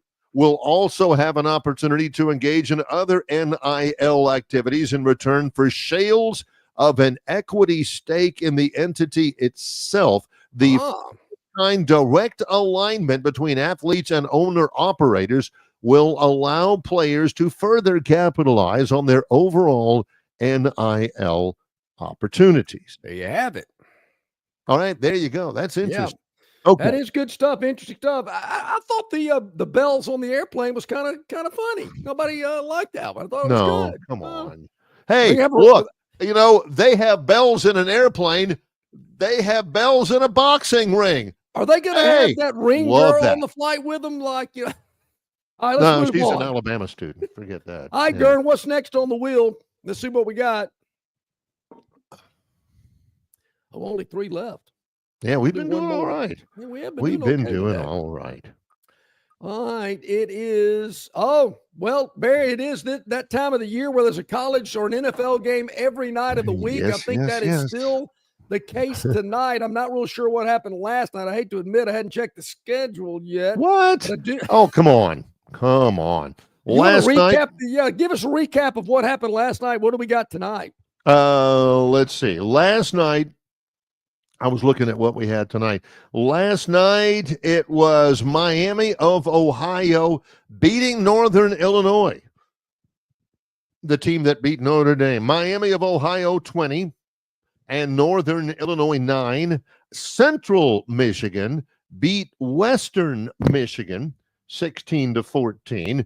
And it was Akron 38-17 over Kent State. Kent State scored 17, but they now dropped to 0-11. I think today's, that's the MACtion ends tonight. Buffalo at Eastern Michigan at 6 on the U. Ohio at Toledo in a battle of 7 and 3 teams at 6 on ESPN2. And then the MAC schedule's done. It's done Thursday night. Another 2 straight weekends where they do not play on a Saturday. Eastern Michigan, Ypsilanti, Michigan. Or is that Western Michigan? Western Michigan, Central Michigan is in Mount Pleasant, I think. Western Michigan is in Kalamazoo. I think so. Ypsilanti is where Eastern Michigan is. I'm pretty sure you're right. Troy had a quarterback that transferred. Ypsilanti spelled with a Y. Check that out. Yes. Kalamazoo, the name of a very famous Glenn Miller song from the 1940s big band era. Boom, I love it. All right, Barry, we need to take a break. Jack Shields from Crimson and Cream. We're going to talk some Oklahoma football as they welcome the Tide in on Saturday. Still have 2 topics on our Victoryland 777 topic wheel. We'll get to those later in the program today as well. Love the chats. LongshoreMcKnight@gmail.com. And also check us out at YellowHammerNews.com. Also check them out on Facebook, Instagram, and X, YellowHammerNews.com. Of course, Chris the Bammer throws in that, hey, will there be smoothies on the OBS flight? See, why is that funny to you? Why is John, hey, smoothies? It's Longshore and McKnight, presented by Bud Light. Enjoy all the food, drink, fun, and winning at Victoryland. An elevated entertainment value, the best overall casino experience, and the highest jackpot payouts makes Victoryland the place to be. Go to Victoryland.com to find out more about their incredible giveaways, daily promotions, and free play opportunities. 777 Casino, simulcast Thoroughbred, and Greyhound Racing are all within a short drive from anywhere in the Southeast. Victoryland, I-85, exit 22, Shorter, Alabama. At Victoryland, you can be a winner too. Heads or tails, kick or receive. With the wind or against the wind. Buy your friend a Bud Light. Buy a stranger a Bud Light. Go to your team's bar. Go to the opposing team's bar. Buy around during the next truck commercial. Buy around during the next talking duck commercial. If you're truly up for whatever this weekend, grab the perfect beer for whatever happens. Crisp, refreshing Bud Light. Make 2 plans and let the NFL coin toss make the call. Enjoy responsibly. Bud Light Beer, Anheuser-Busch, St. Louis, Missouri. Shopping for a budget-friendly, reliable used car, or maybe a stunning new Chrysler, Dodge, Jeep, or Ram? Well, in Prattville, it's always a process that starts with the team of professionals from Stivers CDJR. Thanks to years of experience helping others in the local community enjoy premium service, low prices, and access to a wealth of amazing new and used cars, it's safe to say that Stivers Chrysler Dodge Jeep Ram is the name to beat in Prattville. But hey, just don't take my word for it. Experience the Stivers difference for yourself. Prices that will not be beat, a huge inventory, and knowledgeable, helpful sales associates. See why so many happy car and truck buyers shop at Stivers CDJR, where price spells cars and trucks on Cobbs Ford Road in Prattville. Jim Massey's Cleaners and Laundry is an Alabama-based, family-owned and operated business that specializes in dry cleaning and laundry, serving the river region since 1941. There are 12 convenient locations across the river region. Find one close to you or call 481-1911 for free pickup and delivery. For 83 years, Central Alabama has trusted Jim Massey's Cleaners and Laundry. You should too. Okay, back at it here on this Wednesday, bottom of the hour, and we're ready, man. Alabama, Oklahoma, Saturday night in Norman. Jack Shields with Crimson and Cream joining us here again on the program with Longshore and McKnight. Jack, thank you so much for joining us. Hope you're doing well. I'm doing great. Thanks for having me on, guys. Yeah, love to have you with us. Love the Crimson Cream machine. You can check it out on Twitter at CC Machine. Jack, first of all, just an overarching view of, from the fans' perspective, of how the opening season in SEC football has been received and has gone for Oklahoma. Well, first thing I'll say this, in spite of all of the struggles that Oklahoma's experienced, and some of it's, a little bit of it's due to, the increasing competition, obviously, some of it's self-inflicted, of course, but fans have really enjoyed this. It feels like there's so much at stake every week is what I would say. You're facing a team with a passionate fan base every week. There's bragging rights up for air every week. It's not really like that when you're facing, the TCUs of the world or the Baylors of the world or anything like that. It's a lot different. It's a different animal for sure. And I feel like we're a little more at home here. It's a little bit better match for a passionate fan base like Oklahoma for sure. It's certainly a Saturday night. I understand it's senior night in Norman, Jack. And also there's some word that Oklahoma could be healthier when the Crimson Tide comes in. I know they've had some injury issues. I know when they came to Auburn a couple of months ago, man, they were depleted big time on the injury report. How's that looking for the game on Saturday? Well, overall, I'd say they're about as depleted now as they were then. So it's just been something they've been dealing with all year. They should have 2 receivers back again this week. Deion Burks and Jaleel Farouk, they were back against Missouri. They didn't play as big of a role as fans had hoped, but having them back is a big thing, big safety net for a young quarterback like Jackson Arnold. So that's no small thing for sure. But the offensive line is still very banged up. They should likely be without 3 of their regular rotation guys at offensive tackle. So they've been playing very young guys over there. And the results you've seen the results. They haven't been great lately. So, it's a situation where, it's 1 step forward and 2 steps back as far as injuries are concerned. And it's been basically at the same positions throughout the season. So, they just cannot get healthy along the offensive line. They cannot get healthy at receiver. And that's a problem in the SEC. That's a problem anywhere. So yeah, it's just been difficult for people to wrap their heads around. I'll say that. Well, help us wrap our heads around this, because you mentioned a safety net for Jackson Arnold. For the entire offense, I think the safety net has been the defense. Whatever ills have happened with the Sooners this year, and there have been a few. There have been many. By and large, it hasn't been on the defensive side, though, Jack. Right. And, it's been kind of incredible. And a testament to Brent Venables and Zach Alley and the mentality they've instilled in this group. I mean, I can't think of a lot of defenses throughout the years at Oklahoma or many across the country that would stay as resilient as this defense had with what the offense has given them from week to week. They're regularly, due to turnovers, just offensive ineptitude, whatever, they have been starting possessions on their own side of the field regularly this year.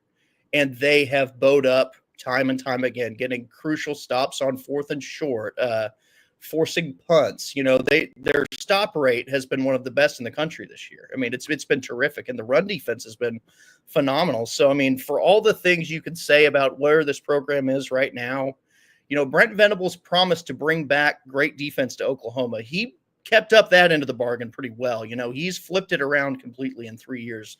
Problem is, offense has kind of gone by the wayside, unfortunately. So this is a very, very big offseason for Brent Venables, and he needs to hire a offensive coordinator that can help the defense out a little bit more, I would say.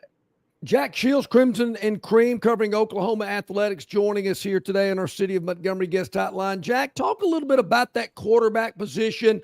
We saw something different earlier in the season when Tennessee came to town. What has changed from then to the game coming up on Saturday?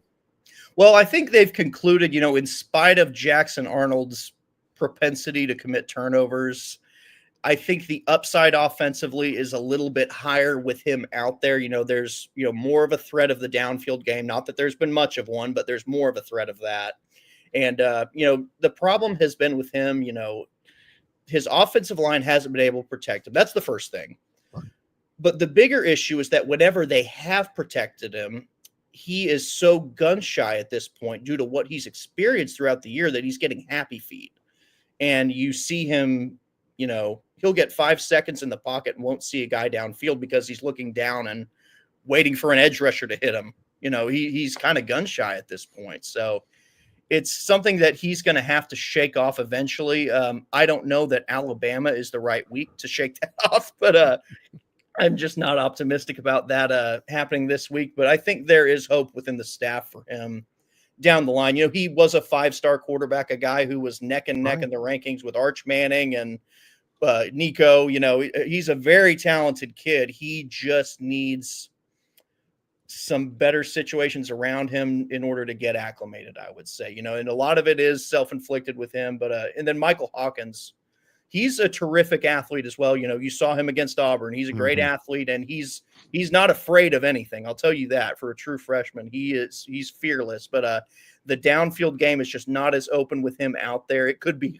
a few years down the line, but just not at this point. So Jackson has been the better option, I would say, short term. But if he throws a couple more interceptions early against Alabama, I would not be surprised to see Michael Hawkins out there on Saturday. Something to look forward to as well. You mentioned the future and needing to shore up the offensive line and a coordinator next year and all that.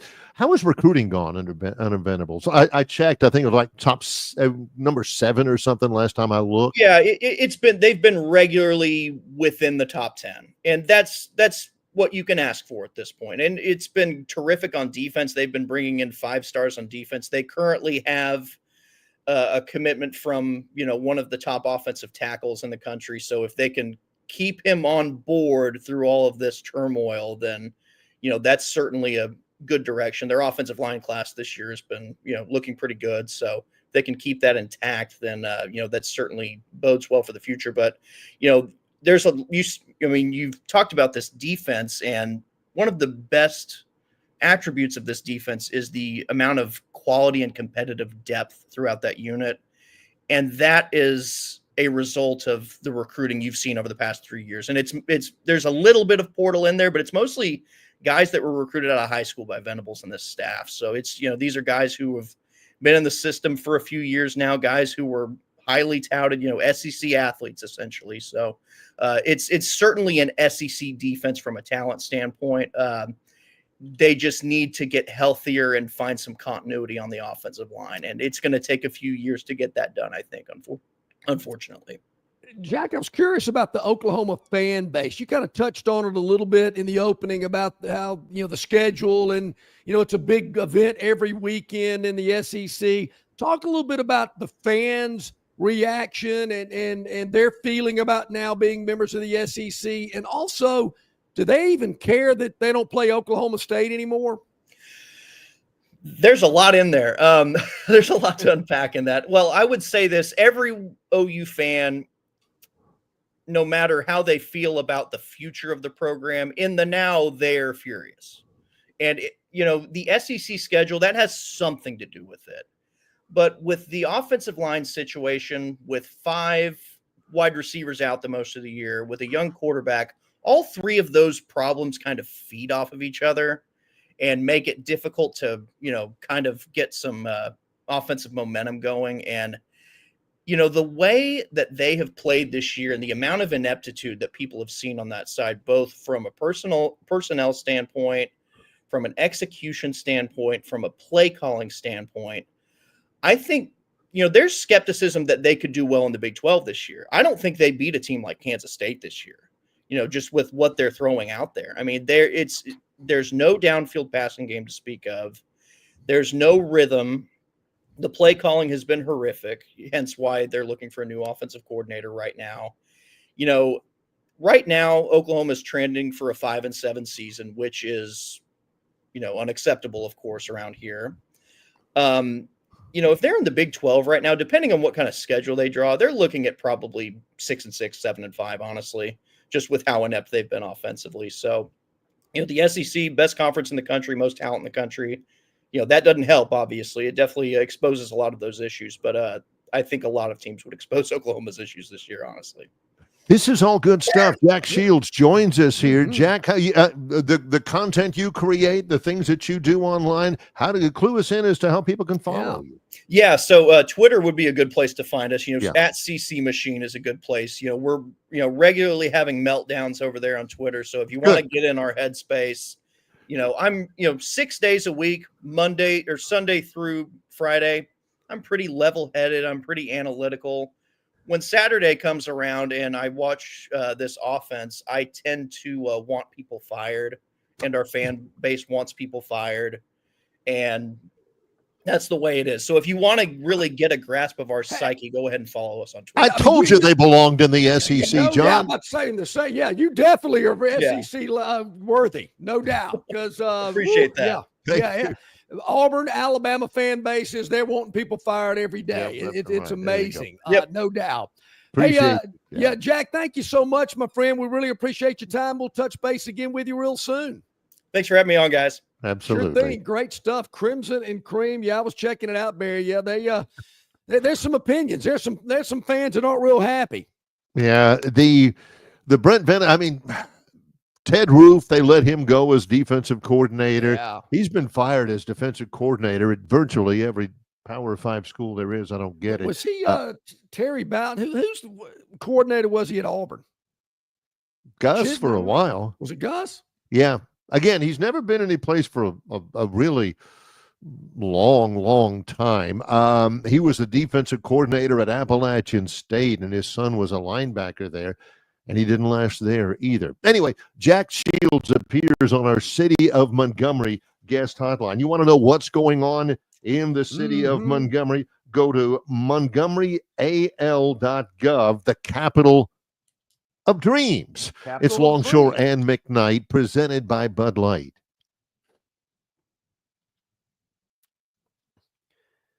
Dixie Electric Plumbing and Air rallies for you.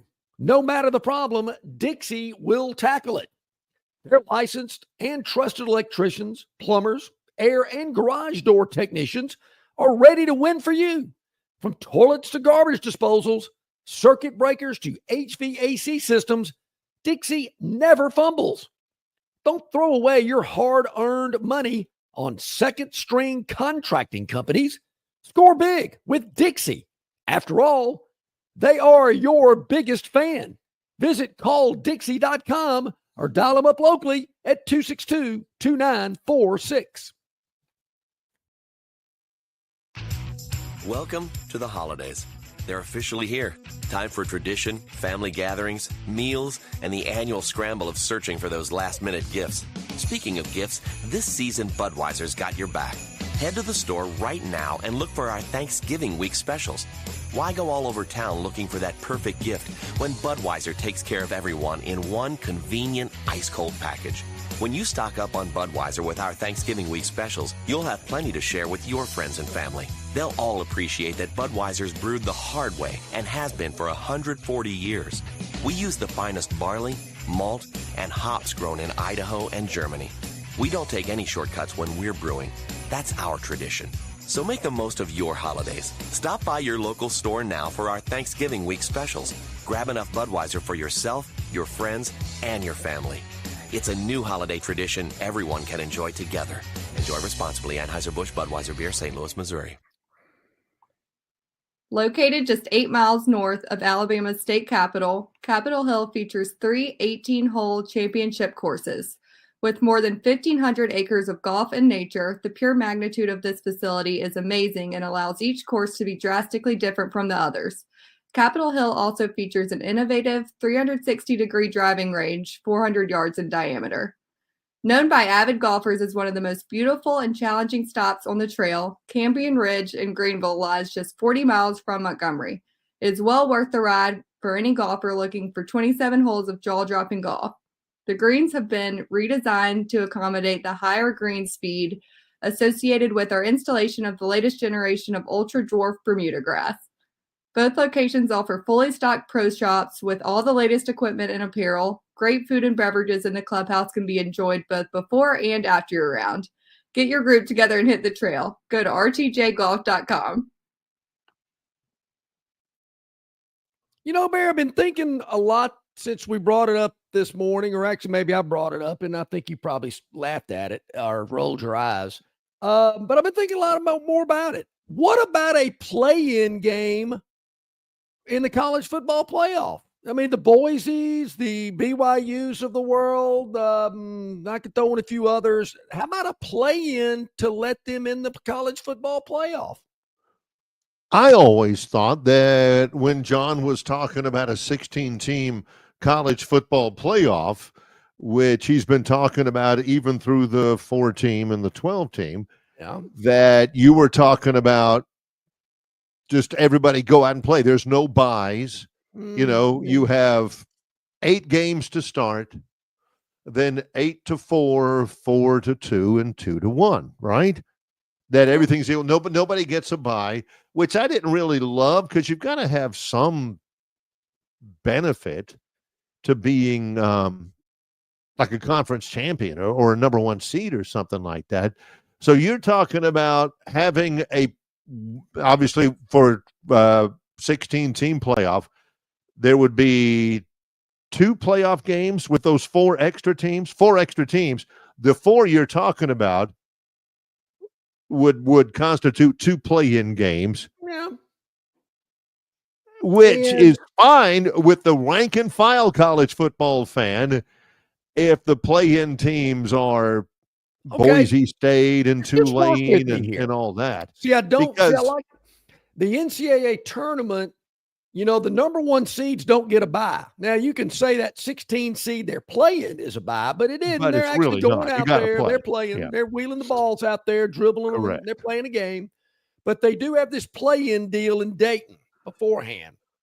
So my thing is, instead of having the MAC championship game or the Sun Belt championship game or the AAC championship game, the teams that win those leagues or are rated the highest get to be in a playoff game. If you want to still have your championship game, fine, but that team is going to play in a play-in game for the right to play one of the 4 top seeds in the 16-team playoff. You wouldn't just keep with the seedings and just go with that. You would, because right now, if you had it right now, again, the rankings are not the seedings, but let's just go with that. Yep, sure. Your play-in games, if you just go by seedings, would be Colorado and SMU, and then BYU versus Texas A&M. those would be your play-in games if you just go by seedings. If John says there's going to be a permanent spot for you, Mr. Mountain West fan, there's going to be a permanent spot for Joe AAC. You know, Mr. Sunbelt, you'll get a spot, but it'll be, it ain't, I don't care if you go 13-0 and beat everybody by 20. You're still in that first round play-in game. And if you win that one, then you play Texas. Then you play Ohio State. I don't like Boise in the 12 spot today. That kind of throws a wrench into my theory here. Boise, we got to move you down a little bit. Boise, we're going to let you get in the playoff game, but we're not giving you a 12 spot. Not going to happen. There's a really good chance, and this is kind of a statement to where college football is right now. There's a really good chance that Oregon could win the Big Ten. Yep. That Texas could win the SEC. That Army could win the AAC. And there was somebody else. Where does Tulane stand in all this? Tulane right now is number 20. They got hosed early against Kansas State. They're number 20 in the rankings. But if they beat Army, and they got to have a little help from somebody beating Boise State, Tulane could do it. And what conference are they in again? That's the AAC. Okay. They and Army are in the AAC, and they will play in the AAC championship game. See, Army's 19, Tulane's 20, so they won't get a lot of juice for winning that game. Yeah, and I got a little soft spot for Tulane because I've used them as an example. Years ago, they went 12-0. Sean King, I believe, was their quarterback. Tommy Bowden was the head coach. You know what remembers that? Cha-ching. Bet on Tulane every week. They covered the spread just about every week. I mean, they were a cash cow that season, but they didn't get a chance. They were 12-0, and I get it. So I understand these Cinderella stories that pop up from time to time, but to me, it's kind of like the NCAA tournament. You kind of got to earn your way into the big dance, so to speak. I'm not opposed to that, and I don't want to come across is, just kind of pompous and arrogant that, this really is a 16-team tournament for helmet teams, for big boys, which basically is what I want, but at least I'm giving the little guys a chance. Just look. I mean, but look, if you use the NCAA basketball tournament as a yardstick, look who's been in the Final Four lately. San Diego State.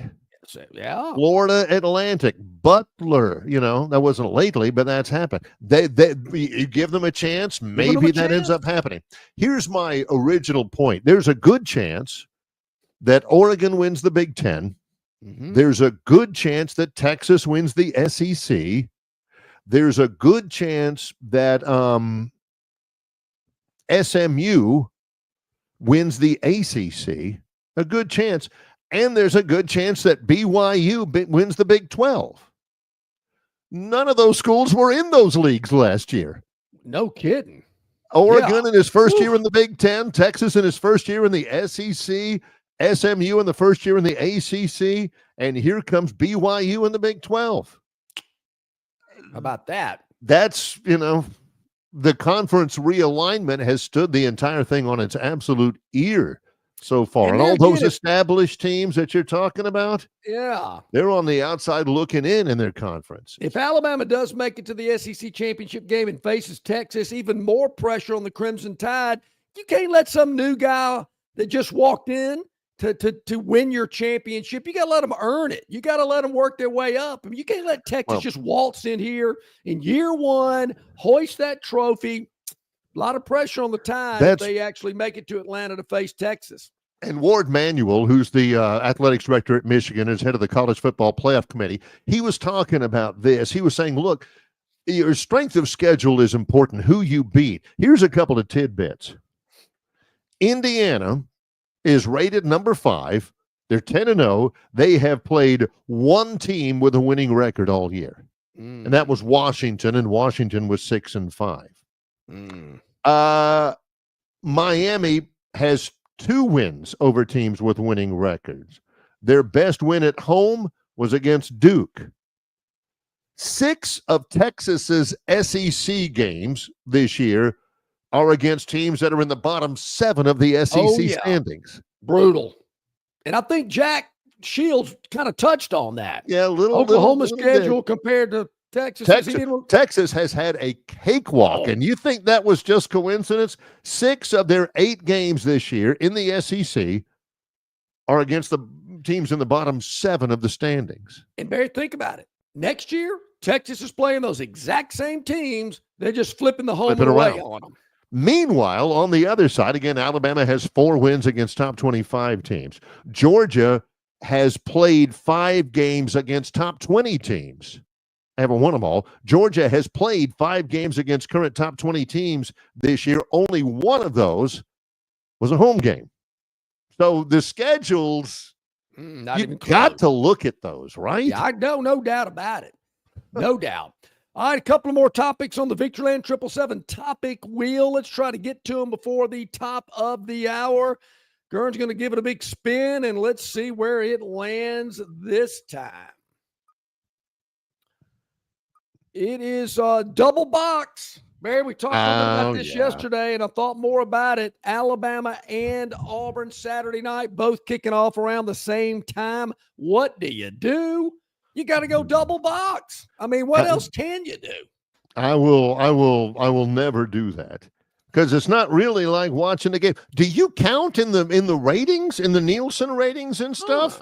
If you've got a quad box going and you got Auburn and Alabama up there, but you've got Jacksonville State in one, and I don't know. I mean, does that count in the ratings? I've never thought about that. Here's the deal. Problem though, Barry, you can watch both of them, but you can only listen to one.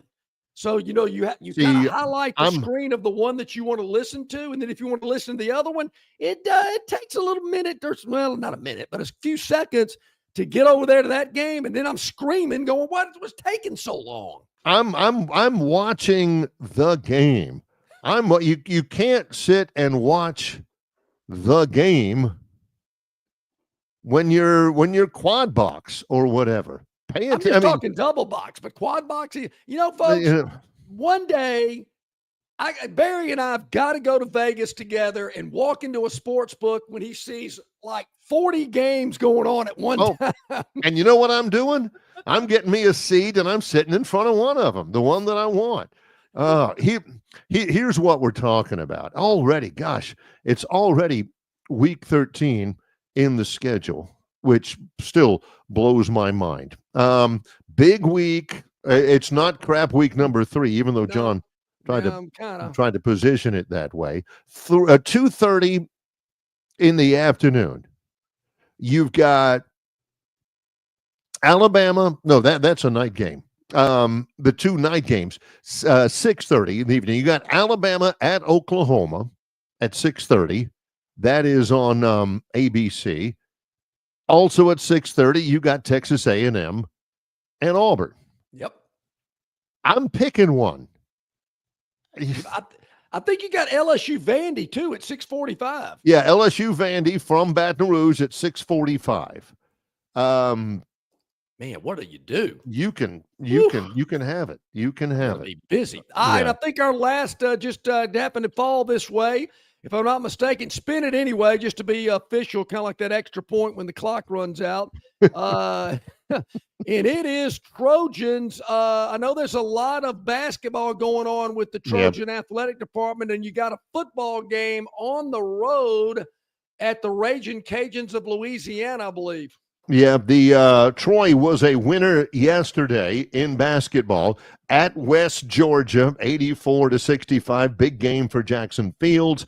Big game for Victor Valdez. Trojans go to 3-2. They're back at home to begin the Trojan Turkey tip-off beginning on Monday. This Saturday, it is Troy football at Louisiana, who is leading the West, but Troy beat the Eastern Division leading team last year. 4:00 on Saturday.